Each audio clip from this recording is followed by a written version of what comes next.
100% fee రాయితీతో AI నేర్చుకోవాలనుకుంటున్నారా? Attend quality third gen AI test 2025. అందరికీ నమస్కారం. Welcome to the point. తీగ లాగితే డొంక కదులుతుంది, ఇది నానుడి. కానీ ఇక్కడ తీగ లాగితే ఎన్నెన్నో తీగలు కదులుతున్నాయి, రకరకాల సమస్యలు బయటకు వస్తాయి.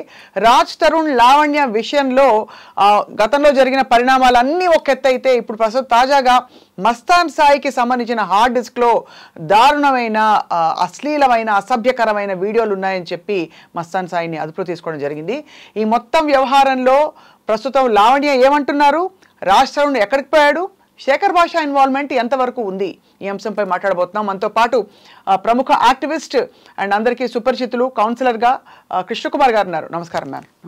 డెవలప్మెంట్స్ అన్ని చూస్తున్నారు మీరు.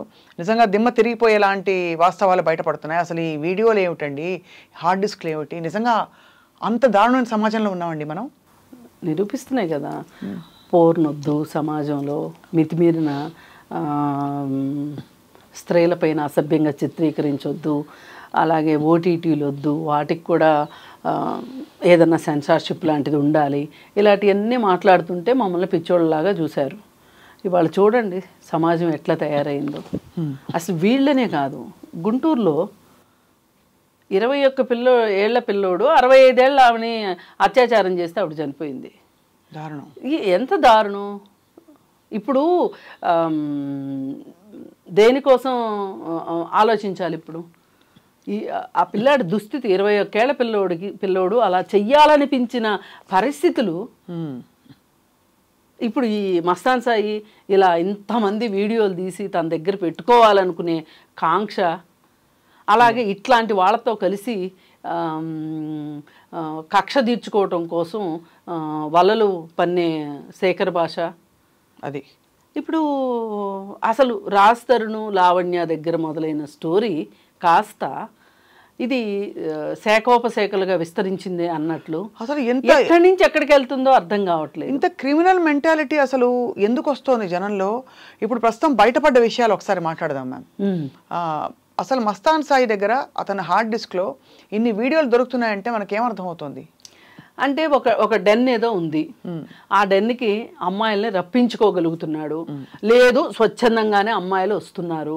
ఆ వచ్చిన అమ్మాయిలకి ఏదో ఒక ప్రలోభ పెట్టి నేను చచ్చిపోతాను నువ్వు నాతో ఉండకపోతే అని ఒక ఎమోషనల్ బ్లాక్మెయిల్ చేసి కొంతమందిని, మత్తు పదార్థాలు అలవాటు చేసి కొంతమందిని, మద్యపానంలో మత్తు మందు కలిపి కొంతమందిని, ఇలా రకరకాల పద్ధతుల్లో వాళ్ళందరితోటి తను ప్రైవేట్గా ఉన్న వీడియోలు తీసి దగ్గర పెట్టుకొని మళ్ళీ వాటిని చూపించి పదే పదే అత్యాచారం చేయడం, ఇదంతా భయంకరమైన లైంగిక హింస కనిపిస్తుంది నాకు ఇక్కడ. లైంగిక హింస కాకుండా క్రిమినల్ యాంగిల్ కదండి. క్రిమినల్ యాంగిల్, ఎంత క్రిమినల్ యాంగిల్ అంటే ఇలాంటి ఒక కుట్రపూరితమైన ఒక వ్యవస్థని నేను నడిపేస్తాను, ఎవరు ఎవరు నన్ను పట్టుకోరు అనుకోవడం. అదే ఇప్పుడు నిన్న మొన్న వాడెవడో చూడండి 333 కోట్లు సంపాదిస్తాను, బత్తుల ప్రవీణ్ ఏదో ఉంది. అవును, దేనికోసం అంటే విలాసాల్లో మునిగి తేలటానికి. వాడి దగ్గర 100 వీడియోలు ఉన్నాయంట, ఆ బత్తుల ప్రవీణ్ అనేవాడి దగ్గర. ఇప్పుడు వీడి దగ్గర 300 వీడియోలు. అదే మరి అసలు వీళ్ళందరూ ఏ పునాదుల మీద డబ్బు సంపాదిద్దాం అనుకుంటున్నారు? అంటే కేవలం డబ్బు సంపాదించడం ఒకటేనా, లేకపోతే ఒక తీవ్రమైన మానసిక దౌర్బల్యమే ఇక్కడికి తీసుకొస్తుందా వీళ్ళని?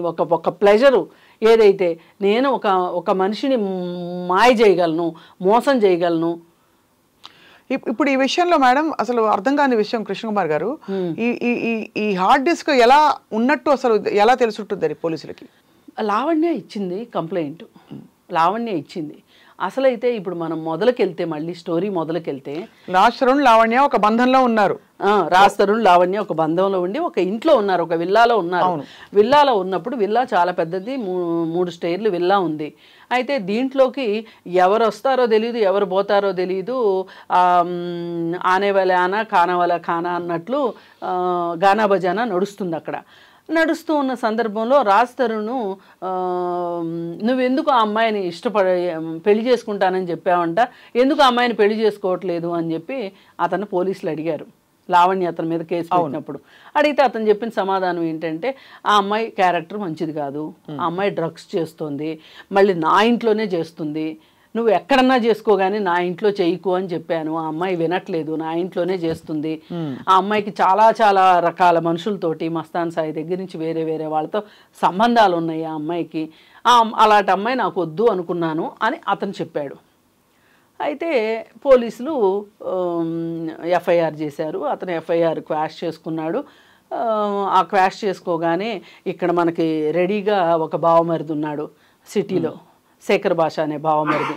ఈ బావమరిది బావ కళ్ళల్లో ఆనందం చూడగానే బావమరిది కళ్ళల్లో ఆనంద బాష్పాలు. కానీ శేఖర్ భాష మొదటి నుంచి పురుష పక్షపాతిగా స్త్రీలందరూ క్రిమినల్ మెంటాలిటీతో ఉంటారనే ఒక వాదన పెట్టుకుని ఇలాంటి కేసెస్ బయటకు వచ్చాడండి అతను.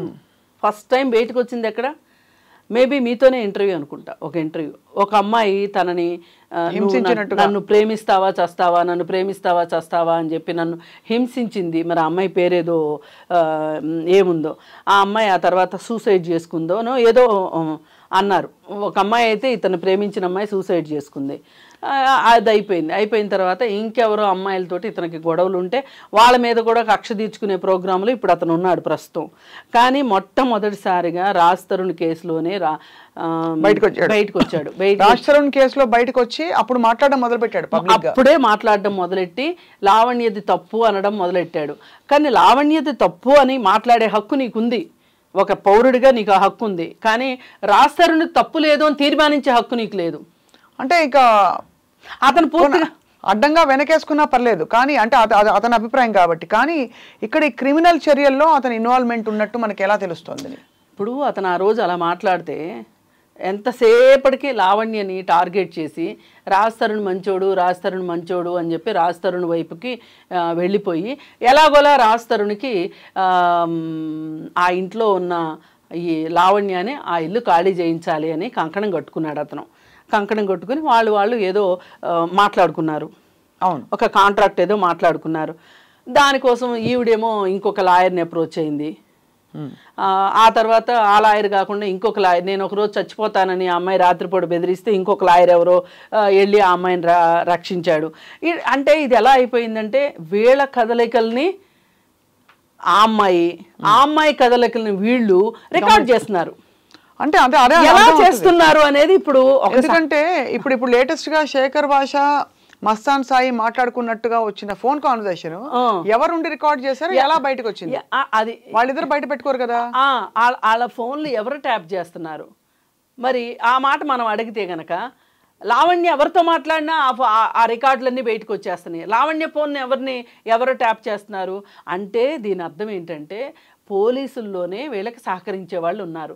ప్రైవేట్గా ఫోనులు ట్యాప్ చేసే అవకాశం ఎవరికి లేదు. అంటే దీని వెనక ఎవరో పోలీసులు, వీళ్ళంతా 2 జట్లుగా అయిపోయినట్లుగానే పోలీసుల్లో కూడా 2 జట్లు ఉన్నారని అర్థం దీన్ని బట్టి.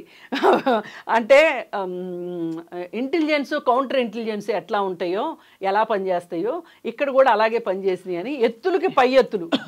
గతంలో కూడా మీరు అన్నట్టుగా లావణ్య రాజ్ తరుణ్ అరుచుకున్న వీడియోలన్నీ అదే ఆడియోలన్నీ లీక్ అయ్యాయి. అది మస్తాన్ సాయితో మాట్లాడిన వీడియోలు కూడా లీక్ అయినాయి. అయితే అవి ఎవరి ద్వారా లీక్ అవుతున్నాయి? శేఖర్ భాషతోనే లీక్ అవుతున్నాయి. అసలు శేఖర్ భాషకి ఇవన్నీ ఎలా వస్తున్నాయి? ఇప్పుడు ప్రశ్న ఏంటంటే శేఖర్ భాషకి ఎలా వచ్చాయి? కానీ శేఖర్ భాష మాట్లాడింది కూడా లీక్ అయిపోయింది కదా, ఇప్పుడు లీక్ అయింది. అది ఇప్పుడు శేఖర్ భాష అలాంటి వాళ్ళు అన్నారు ఏమని, అసలు శేఖర్ భాష రాజ్ తరుణ్ తరఫున ఎందుకు శేఖర్ భాష ఇంత ఎత్తుకుంటున్నాడు? అలాంటి వాళ్ళం అంటే యాక్టివిస్టులు కాబట్టి మహిళల పక్షాన బాధితుల పక్షాన ఉంటాము, ఆ బాధితులు మగవాళ్ళు అయితే కూడా వాళ్ళ పక్షాన ఉంటామని మాట్లాడాం. శేఖర్ భాష ఈ ఒక్క కేసే కాకుండా మామూలుగా కూడా తన వైఖరి ఇలాంటి కేసెస్లో ఎలా అయితే భార్యా బాధితుల సంఘం అని ఉంటుందో అలాగా స్త్రీల బాధితుల సంఘానికి నేను ప్రతినిధినే చందంగా చాలా కేసెస్లో మాట్లాడుతున్నాడు. ఈ మాట్లాడడం వెనకమాల తను ఒక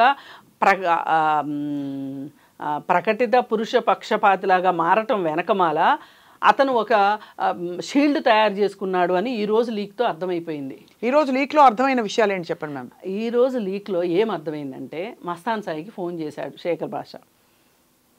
ఫోన్ చేసి, అది ఎప్పుడు ఫోన్ చేశాడు? అది మొన్న 4-5 రోజుల క్రితం ఎప్పుడో ఫోన్ చేసి ఉంటాడు. ఫోన్ చేసి నువ్వు డ్రగ్స్ తీసుకొని వచ్చి లావణ్య ఇంట్లో పార్టీ జరుగుతుంది అనే ఒక డౌట్ నీకు ఉంటుంది కదా, అంటే సమాచారం నీకు ఉంటుంది కదా, ఉన్నప్పుడు అప్పుడు డ్రగ్స్ ఇవ్వు, నువ్వు వెళ్ళి అక్కడ పెట్టు డ్రగ్స్, నువ్వు వెళ్ళి పెట్టే ముందు మాకు చెప్తే కరెక్ట్గా ఆ టైంకి మేము వచ్చేసేసి పట్టుకుంటాం, కానీ మీరు నన్ను సైడ్ చేస్తారా అని అడిగాడు. ఎవరు? మస్తాన్ సాయి. చేస్తాను, తప్పకుండా చేస్తామన్నారు. అంటే అప్పుడు ఇతనేమంటాడు, శేఖర్ భాష ఎవరో అరుణ పడాలో ఏదో ఉంది, పేరు ఏదో చెప్పాడు, దాన్ని కూడా ఇరికిచ్చు పనిలో పనిగా, పేడాబొద్ది నన్ను బాగా ఇబ్బంది పెట్టింది అది ఇది అని చెప్పి శేఖర్ భాష మాట్లాడాడు. అంటే దీన్ని బట్టి ఈ కుట్ర వెనకాల ఎవరున్నారని శేఖర్ భాషకి ఏమొస్తుంది? ఇప్పుడు లావణ్య నిరికిస్తే ఎవరు పక్షానో కాకపోతే ఇప్పుడు అతను ఒక రాస్తరునికి హెల్ప్ చేయాలి. 2 రకాల హెల్ప్లు. ఒకటి, ఈ అమ్మాయి అడ్డం పోగొట్టాలి. ఒకటి, అది మీడియా ద్వారా ఆ అమ్మాయిని చెడుగా చేసి ఎక్కువ పోర్ట్రేట్ చేసి, ఆమె మంచిదని నేనేం అనట్లేదు, ఆమె సరైన మార్గంలో ఉందని కూడా నేను అనట్లా, కానీ సరైన మార్గంలో ఉన్నా లేకపోయినా ఆవిడ్ని అడ్డు తొలగించాలి ఒకటి. రెండోది, అతని ఆస్తిలో ఆ అమ్మాయి కూర్చొని ఉంది, రాస్తరుణ ఆస్తిలో కూర్చుంది కాబట్టి ఆమెను అక్కడి నుంచి లేపాలి. మామూలుగా అయితే లేపలేకపోతున్నారు. కానీ ఆస్తి అతని పేరు మీదే ఉంది. ఆస్తి అతని పేరు మీదే ఉంది. అతని పేరు మీద ఉంది. ఈమె ఇంట్లో కూర్చొని ఉంది. ఈమె తమ్ముడు, ఈమె కుక్కలు, ఈమె పరివారం మొత్తం, ఈమె స్నేహితులు మొత్తం ఈ పార్టీలకు వచ్చేవాళ్ళు. ఇంకా ఎప్పుడు పార్టీలు జరుగుతూనే ఉన్నాయి, గందరగోళం జరుగుతూనే ఉంది, అక్కడ జరగాల్సింది జరుగుతూనే ఉంది. రాస్తరునే అవుట్ సైడర్ లాగా బయట ఎక్కడో ఉంటున్నాడు. ఇదివరకేమో చెప్పాడు ఒక ఇంటర్వ్యూలో, నేను వస్తాను ఇంటికి, నేను వచ్చేసరికి పార్టీ జరుగుతూ ఉంటుంది గానా బజానా, నేను కామ్గా అందరికి ఒకసారి విష్ చేసేసి నేను పైకి వెళ్ళిపోయి నా రూమ్లో నేను రెస్ట్ తీసుకుంటాను, నేను జస్ట్ ఇంటికి రెస్ట్ తీసుకోవడానికే వస్తాను, ఇల్లంతా ఆవిడదే అని చెప్పాడు. ఇల్లంతా ఆమె మేనేజ్ చేసుకుంటుంది, అంతా ఆమె చూసుకుంటుంది అని చెప్పాడు. సో ఆమెను అక్కడ తొలగించడానికి ఇది ఒక ప్లాన్ అంటారు. ఇది ఒక ప్లాన్. సో అసలు బేసిక్గా లావణ్యకి డ్రగ్స్తో సంబంధాలు ఉన్నాయని ఎక్కడైనా నిర్ధారణ అయినట్టు మనకు తెలుస్తుందా ఇంతవరకు? ఒకసారి అరెస్ట్ అయిందిగా, అంటే అవును, అదే ఆ టైంలో కుక్క పిల్లని తీసుకుని వాకింగ్కి వెళ్ళినప్పుడు అదేనా అని పోలీసులు చెప్తున్నారు. ఆమె ఏం చెప్తుంది, నేను ఢిల్లీ నుంచి వస్తుంటే నన్ను స్టేషన్లో అరెస్ట్ చేశారని ఆవిడ చెప్తుంది. స్టేషన్లో అరెస్ట్ చేశామని పోలీసులు చెప్తున్నారు. ఈమెమో నేను కుక్క పిల్లని వాకింగ్ తీసుకెళ్తే అక్కడ అరెస్ట్ చేశారని ఈవిడ చెప్తుంది. అసలు నా దగ్గర పొజిషన్లోనే లేదు అని చెప్తుంది. మరి పొజిషన్లో లేకపోతే ఇప్పుడు ఈమె నాకు డ్రగ్స్ అలవాటు చేసిందని ఒక అమ్మాయి వచ్చి చెప్పింది, బయటకు వచ్చి చెప్పింది. అమ్మాయి ఎందుకు చెప్తుంది? ఆ అమ్మాయి వచ్చి ఈ అమ్మాయి ఇంట్లో ఎందుకు ఉంది అన్ని రోజులు, ఏ రీజన్ తోటి ఉంది? అవును, ఇప్పుడు ఎవరి పిల్లలు వాళ్ళ ఇంట్లో ఉంటారు. మహా అయితే స్లీప్ ఓవర్స్ అని కొత్త కాన్సెప్ట్ ఒకటి వచ్చింది కాబట్టి 1 రోజు ఉంటారు, 2 రోజులు ఉంటారు. అసలు రోజుల తరబడి ఎందుకు ఈ ఇంట్లో ఉంది? అక్కకు ఒంట్లో బాగోకపోతే అక్క కోసం ఉన్నాను అని చెప్పింది. వాళ్ళ అమ్మ కూడా లబోదీబోమని, ఇదేంటమ్మా నువ్వు వెళ్ళి వాళ్ళ ఇంట్లో ఉంటాం ఏంటి అంటే, వాళ్ళ అమ్మకు ఒకటి అర్థమైపోయింది, ఈ అమ్మాయి ఇక్కడ డ్రగ్స్ తీసుకుంటుంది వాళ్ళ అమ్మాయి అని అర్థమై ఆ అమ్మాయిని తీసుకెళ్లి రీహాబ్లో పెట్టి బాగు చేసుకున్నానని చెప్తుంది ఆ తల్లి. అవును అవును. కానీ ఆ డ్రగ్స్ ఎక్కడి నుంచి వస్తాయి వీళ్ళ ఇంట్లో ఉన్నప్పుడు? మస్తాన్ సాయి ఇస్తాడు. అప్పుడు మస్తాన్ సాయి లావణ్యతో ఉన్నారు, వాళ్ళిద్దరికి పరిచయం అసలు అది ఉంది, అది తెలిసింది, అది పరిచయం ఉన్నట్టు తెలుసు. కానీ వాళ్ళిద్దరూ కలిసి డ్రగ్స్ ఇస్తున్నట్టు అనుకోవాలి అయితే. అంతేగా మరి, లావణ్య మస్తాన్ సాయి. మరి మొత్తం వ్యవహారంలో సరే వీళ్ళ బంధం ఎలా విడిపోయింది అని చూస్తే రాజ్ తరుణ్ పాత్ర ఏంటంటారు? అంటే అతను ఒక బంధం, అతను చేసిన తప్పేమన్నా ఉంటే అతను రిలేషన్షిప్ లో ఉండి తర్వాత వద్దనుకుంటున్నాడు, వాట్ ఎవర్ రీజన్. అది కాదు, అది ఒకటే కాదు తప్పు. ఇప్పుడు ఆ ఇంట్లో ఆ అమ్మాయి ఉంది, ఆ అమ్మాయి అనైతికమైన అసాంఘిక కార్యకలాపాలకి పడుతున్నట్టు ఎవరు నిర్ధారించారు? మనం అనుకుంటున్నాం. అతనే చెప్పాడు, రాజ్ తరుణ్ చెప్పాడు. చెప్పినప్పుడు అతను ఎందుకు ఉంచుకున్నాడు ఆ అమ్మాయిని ఇంట్లో? పొమ్మనలేక అనుకుంటే పొమ్మనాలి, పొమ్మని లేకంటే కుదరదు. ఇప్పుడు చట్టం ఏం చెప్తుంది, ఒక ప్రాస్టిట్యూషన్ హోమ్ని గనక ఏ ఇంట్లో నడుస్తుంటే ఆ ఇంటిని కూడా సీజ్ చేస్తారు. ఒకళ్ళు ఎవరో వచ్చి ఇల్లు అద్దెకి కావాలండి, నేను మా ఆవిడ ఉంటాము అని చెప్పి వస్తారు మన దగ్గరికి. వాళ్ళిద్దరు భార్యాభర్తలు అని మనం నిర్ధారించుకోకుండా ఇల్లు అద్దెకిచ్చేసేస్తాం. ఇల్లు అద్దెకిచ్చిన తర్వాత ఆ ఇంట్లో వాళ్ళు ఉండి వాళ్ళు ప్రాస్టిట్యూషన్ చేస్తున్నారు. ఏదో ఒక శుభముహూర్తాన పోలీసులు రైడ్ చేశారు. రైడ్ చేసినప్పుడు చట్టం ఏం చెప్తుంది అంటే, ఆ అమ్మాయి స్వచ్ఛందంగా 4 అమ్మాయిలతోటి బిజినెస్ చేయిస్తుంది అనుకోండి, ఆమె ముఠా నాయకురాలు అనుకోండి, ఆమెను అరెస్ట్ చేస్తారు. అది కరెక్ట్. ఆ చేసేటప్పుడు ఏం చేస్తారు, ఈ ఇల్లు ఎవరిది? ఆమె సొంతమా, ఆమె అద్దెకి తీసుకుందా? అద్దిల్లు అంటే ఆ ఓనర్కి కూడా పనిష్మెంట్ ఉంది. ఎందుకు అంటే నీ ఇంట్లో జరిగింది కాబట్టి రాజ్ తరుణ్ కూడా ఈ విధంగా శిక్షార్హుడు అక్కడ. అవును. ఆమె భార్య, గర్ల్ ఫ్రెండా, లేకపోతే ఏ రకమైన చుట్టము అంతే కదా అనేది నిర్ధారించాలి. ఏం చెప్తున్నాడు, మేము ఒకప్పుడు సహజీవనం చేసిన మాట వాస్తవం, 2018 నుంచి మా ఇద్దరికి ఫిజికల్గా కూడా సంబంధాలు లేవు అని ఆ రోజు అతను స్టేట్మెంట్ ఇచ్చాడు. మరి అయితే ఇంట్లో డ్రగ్స్ పార్టీలు జరుగుతున్నాయని నువ్వే చెప్తున్నావు. నువ్వు చెప్పినప్పుడు ఆ అమ్మాయిని ఎందుకు బయటికి పంపించలేదు అంటే, నేను ఇప్పుడే ఎదుగుతున్న హీరోని కాబట్టి రచ్చ అవ్వటం ఇష్టం లేక అని అంటే, ఈ మాట చెప్తే చట్టం ఒప్పుకోదు. అంటే అది ఒక నేరం జరుగుతుంటే చూస్తూ ముందు బాధ్యత గల పౌరుడిగా నేరాన్ని రిపోర్ట్ చేయాలి. అతను చేసిన తప్పు అర్థమైపోయింది నాకు. కానీ ఇప్పుడు మళ్ళీ కహాని అంతా మొత్తం ఇప్పుడు మస్తాన్ సాయి మీద ఫోకస్ పడి అతని దగ్గర ఈ హార్డ్ డిస్క్ ఈ వీడియోలు ఉండడం అంటే ఇది ఎవరి ఇన్వాల్వ్మెంట్ ఉన్నట్టు? ఇది మరి మస్తాన్ సాయి ఒకప్పుడు లావణ్యతో మంచి టర్మ్స్ లో ఉన్నాడు, ఈ ఇంట్లోనే ఉన్నాడు. మరి ఇదే కంప్లైంట్ లావణ్య ఎలా ఇచ్చి ఉంటుంది అని అంటే అతను ఏమన్నా బెదిరిస్తున్నాడేమో, నీ వీడియోలు నా దగ్గర ఉన్నాయి, నీ వీడియోలు నా దగ్గర ఉన్నాయి అని. ఆ బెదిరించడంలో నా వీడియోలు తీసుకుందామని ఆ ప్రయత్నంలో ఈ వీడియోలు కూడా బయటపడ్డాయి. ఇంతకుముందు కూడా చెప్పిందండి అమ్మాయి, అతని దగ్గర చాలా వీడియోలు ఉన్నాయని చెప్పింది. ఆ తర్వాత అతను ఈలోపు వాళ్ళ నాన్న వచ్చేసేసి పెద్ద హీరోలాగా, నా కొడుకు లావణ్య వల్లే నా కొడుకు జీవితం నాశనం అయిపోయింది, నా కొడుకు ఐఐటి అది ఇది, నేను ఏమైనా సరే. ఎవరు ఐఐటి? మస్తాన్ సాయి. అరే మస్తాన్ సాయి ఐఐటి అని అయ్యండి, అతని హార్డ్ డిస్క్ లో ఈ నగ్న వీడియోలు బయటపడ్డాయని తెలుస్తుంది. అప్పుడే వాళ్ళ నాన్న అన్నాడు, ఈ నగ్న వీడియోల గురించి కాదు, నా కొడుకు అంతటోడిని లావణ్యే చెడగొట్టింది అని చెప్పి ఆ తండ్రి అన్నాడు. నేను ఎట్లయినా నా తండ్రిని నా కొడుకుని నేను కాపాడుకుంటాను అది ఇది అని చెప్పి వాళ్ళ తండ్రి కూడా మాట్లాడాడు. మాది పరుగల కుటుంబం. ఇప్పుడు అతను అక్కడేదో వీళ్ళకి ఒక దర్గా లాంటిది ఒకటి ఉంటుంది. ఆ దర్గాలో వీళ్ళు మొదటి నుంచి ఆయన అక్కడ మేనేజింగ్ ట్రస్టీగానో ఏమో ఉన్నాడు. ఆ దర్గాలో ఉంటేనే వెళ్ళి పోలీసులు అరెస్ట్ చేశారు. ఎంత అవమానం తండ్రికి నిజంగా. అసలు కాదండి ఇలాంటి, నిజంగా అసలు పిల్లలే లేకపోతే బాగున్నాం. నాకు అర్థం కాదు ఏంటంటే, మరి ఇలాంటి ఒక మెంటాలిటీ ఉండే వ్యక్తి తనకి చేరువుగా ఉన్నప్పుడు తను ముందే ఎందుకు చెప్పలేదు? తనకి హెల్ప్ కావాలన్నా మస్తాన్ సాయి నుంచి? ఎవరు? లావణ్య. అసలు ఇప్పుడు లావణ్య సరిగా ఉండుంటే గనక, ఆమె లైఫ్ ప్యాటర్న్ కరెక్ట్గా ఉండున్నట్లయితే, కరెక్ట్గా అంటే నా ఉద్దేశం చట్టానికి లోబడి ఉండున్నట్లయితే గనక అసలు మనం ఇంత మాట్లాడుకోవాల్సిన అవసరం ఏముంది? అవును.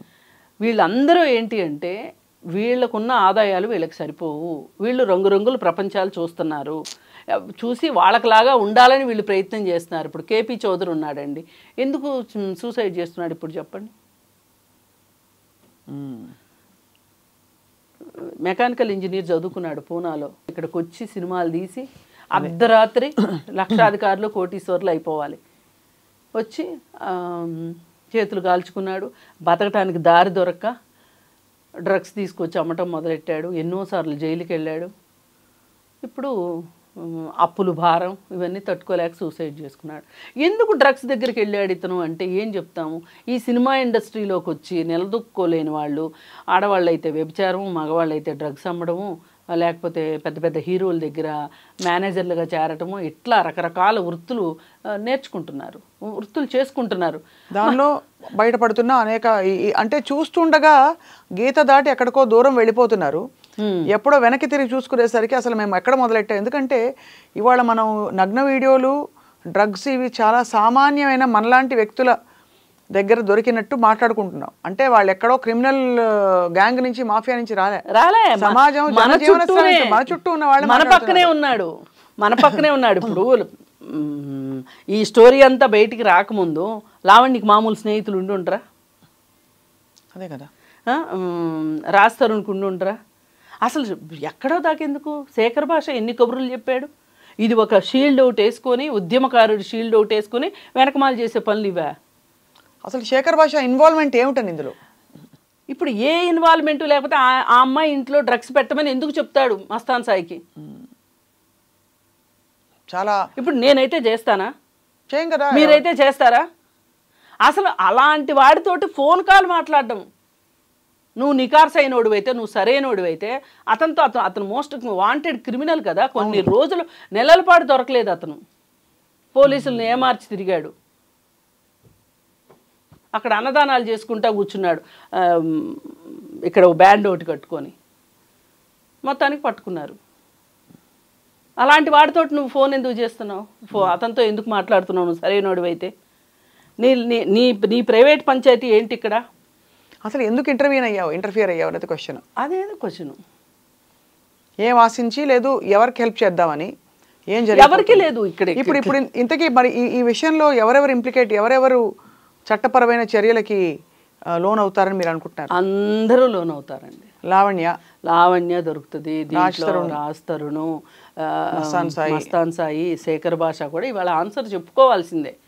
అసలు నువ్వు అంత డ్రగ్స్ వాడి దగ్గర నుంచి డ్రగ్స్ తెమ్మన్నావు అంటే లావణ్యకి ఇవ్వటానికైనా, నువ్వు కూడా తీసుకుంటానికా అని అడుగుతారు పోలీసులు. ఏం చెప్తాడు సమాధానం? తీసుకోవడం కంటే కూడా పెడ్లింగ్ చాలా పెద్ద నేరం, మీరు అన్నట్టు రైటే. అవును, ఇప్పుడు అతన్ని తీసుకుని రమ్మని చెప్తున్నాడు, తీసుకుని వచ్చి ఆ అమ్మాయి ఇంట్లో పెట్టమంటున్నాడు. ఆ అమ్మాయి ఇంట్లో పెట్టడానికి తీసుకురమ్మంటున్నావా, ఇంకెవరికైనా అమ్మటానికి తెమ్మంటున్నావా అంటే నువ్వు సమాధానం ఎట్లా చెప్తావు? ఇది అసలు మస్తాన్ సాయే లీక్ చేశాడని డౌట్ వస్తుంది ఇప్పుడు ఈ ఆడియో కాల్. ఇతనితోనే మాట్లాడుతున్నట్టు నటించి, అంటే ఇది సినిమా తీస్తే కూడా ఎవరు నమ్మరు కృష్ణకుమార్ గారు. అసలు నమ్మరండి. పాత రోజుల్లో మనకు గుర్తుండే ఉంటాయి, అవే కళ్ళు సినిమా ఏదో, ఆ సినిమాలో ఎవరికి అసలు సూపర్ బాస్ ఎవరికి తెలీదు. అవును, ప్రతి వాళ్ళు వాళ్ళ పైన వాళ్ళతోనే మాట్లాడతారు, ఆ పైన వాళ్ళతో మాట్లాడతారు. ఈ మధ్య కూడా ఇలాంటి సినిమా ఏదో వచ్చింది. అంటే నా బాధ ఏంటంటే అండి, ఇక్కడ అసలు మనం పూర్తిగా ఆ వీళ్ళ గోలే సరిపోతుంది కానీ మనకి ఆ యువతలు ఎవరైతే ఉన్నారో 300 వీడియోలు ఏదైతే ఉన్నాయో, ఇప్పుడు అతనితో పరిచయం ఉన్న ప్రతి అమ్మాయికి గుండెల్లో గురపాలు గుచ్చుకున్నట్టేగా.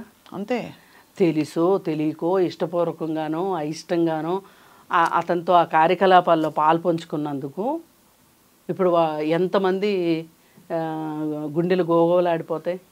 ఇప్పుడు కేపీ చౌదరి ఫోన్లో 800 ఫోన్ నెంబర్లు ఉన్నాయంట. ఇప్పుడు చచ్చిపోతున్నారు, మాకు అతనితో సంబంధం లేదంటే మాకు అతనితో సంబంధం లేదని ఇస్తున్నారు.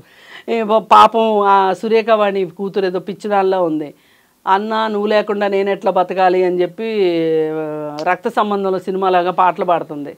ఎంత ఎటుపోతుందో అర్థం. అంటే వీళ్ళు నేను వీళ్ళ పక్షాన ఉన్నాను అని చెప్తే నాకేమి నష్టమో అని ఆలోచించగలిగే విజ్ఞత కూడా, వివేకాన్ని కోల్పోతున్నారు వీళ్ళు.